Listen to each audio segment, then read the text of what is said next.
안녕하세요. 킹덤 컬처 크리에이터 연보윤 목사입니다. 이번 주 이재명의 부동산 정책 관련 발언들이 아주 뜨거운 감자로 다뤄지고 있는데 이게 아주 사실은 중요한 내용이에요. 저는 사실 무주택자이지만 주택이 있고 없고를 떠나서 이 부동산, 땅, 즉 사유재산을 어떤 기준으로 볼 것이냐 하는 것에 대한 부분이기 때문에 그들의 이데올로기, 사상이 무엇인지 아주 직접적으로 들여다볼 수 있는 그런 주제이기 때문입니다. 저는 그 사람의 어떤 사고방식이나 사상을 볼 때 크게 두 가지를 봅니다. 가족, 가정을 어떻게 이해하느냐. 부모에 대해서, 배우자에 대해서, 자녀에 대해서 어떻게 이해하고 있느냐를 먼저 보고요.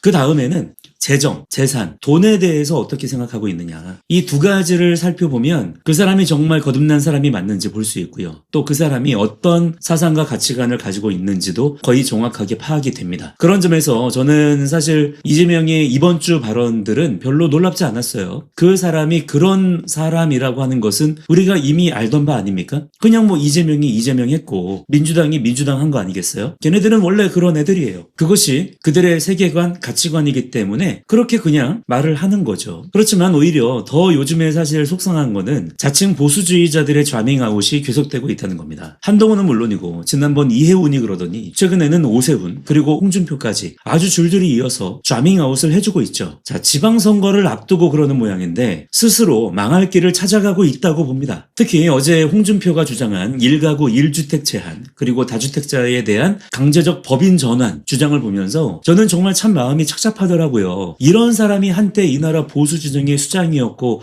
보수 정당의 대통령 후보였다는 게 너무 부끄럽고 말이죠. 수치스럽다고 해야 될까요? 지방선거를 앞두고 스물스물 자기의 존재감을 드러내려고 하는 모양인데 보수의 가장 근본적인 가치라고 할 수 있는 자유와 사유재산권을 통째로 국가주의라는 재단에 바치려는 의도를 노골적으로 드러냈기 때문입니다. 오늘 저는 홍준표 씨를 비롯해서 자칭 보수주의를 코스프레하면서 사실상 공산주의적 정책을 옹호하는 자들의 모순을 성경적 경제관에 입각해서 짧게나마 말씀을 좀 드려보고자 합니다. 많은 정치인이 경제를 제로섬 게임으로 봅니다. 또 그렇게 말을 하는 거죠. 테이블 위에 피자가 있다면 그 피자 크기는 이미 정해져 있으니 부자가 큰 조각을 먹으면 그만큼 서민은 굶게 된다는 식이죠. 홍준표의 논리도 이와 같습니다. 돈 많은 다주택자가 집을 독점해서 청년들이 집이 없다라는 겁니다. 그래서 부자는 점점 부자가 되는 거고 청년들은 집도 없이 불쌍하게 산다는 거죠. 하지만 이건 전형적인 마르크스적 착취론에 해당하는 발언입니다. 정상적인 시장 경제는요, 남의 것을 뺏는 약탈이 아니에요. 더 많은 가치를 창출해서 더 크고 많은 재화를 생산해내는 플러스 썸 게임입니다. 스티브 잡스가 부자가 된 것이 우리 돈을 빼앗아가서인가요?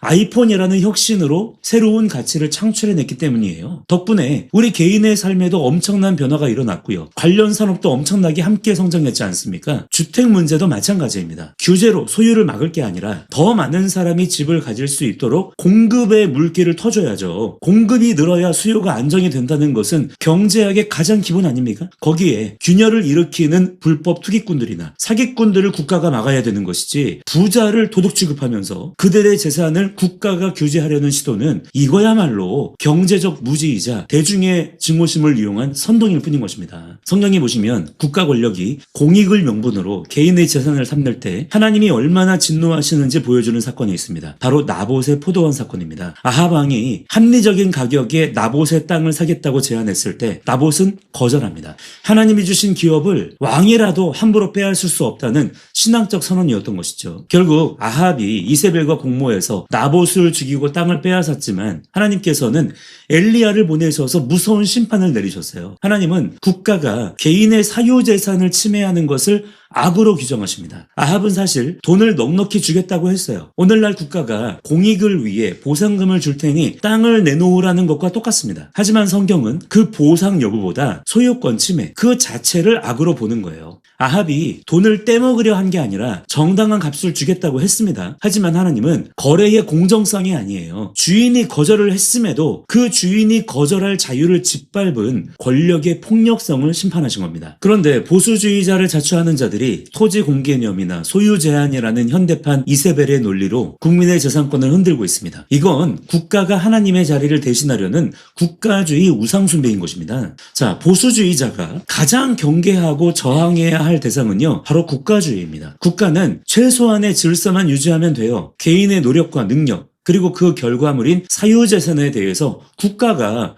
감히 감나라, 배나라 규제하기 시작하면 사회의 동력은 멈추게 되고요. 하향 평준화된 노예의 길로 가게 됩니다. 개인이 집을 못 갖게 하고 법인만 갖게 하면 결국 서민들은 평생 거대 자본의 소장농으로 살라는 말입니까? 자유로운 거래가 막힌 시장에 누가 집을 짓고 누가 투자를 하겠습니까? 결국 공급 절벽으로 가게 되는 것이고 집값은 어떻게 되겠어요? 더 폭등하게 될 것입니다. 이게 바로 국가가 모든 것을 소유하고 국민은 배급받아 사는 사회주의로 가는 입구가 되는 거예요. 이게 단순히 부동산에 대한 얘기일 뿐인가요? 이걸 그냥 세상 돌아가는 이야기로만 이해하시겠습니까? 지금 홍준표, 오세훈, 한동훈 같은 이들이 말하는 따뜻한 보수, 국익 기준 정책이라는 포장지에 여러분 속지 마십시오. 사유재산의 보호 없이 자유는 존재할 수 없습니다. 남의 파이를 뺏으려 하지 말고 내 땀으로 내 파이를 굽는 것, 그리고 내 것을 가지고 내 의지로 이웃을 돕는 것. 이것이 우리가 회복해야 할 진짜 보수주의이자 성경적 경제관입니다. 지금 스스로 좌밍아웃하고 있는 가짜 보수들을 잘 봐두시기 바랍니다. 반드시 보수주의가 승리합니다. 아니, 승리해야 됩니다. 그러기 위해선 이러한 지금의 가짜 보수주의자들, 왜곡되고 변질된 보수주의자들이 더 드러나서 완전히 축출돼야 됩니다. 제가 보는 기준에서는 이재명이나 홍준표나 오세훈이나 한동훈이나 같은 라인에 서 있는 자들일 뿐입니다. 지금의 그 선택과 결정들, 발언들이 훗날 그들의 씻을 수 없는 수치가 될 것입니다. 자, 오늘 영상은 여기까지입니다. 저는 다음 영상에서 다시 찾아뵙겠습니다. 감사합니다.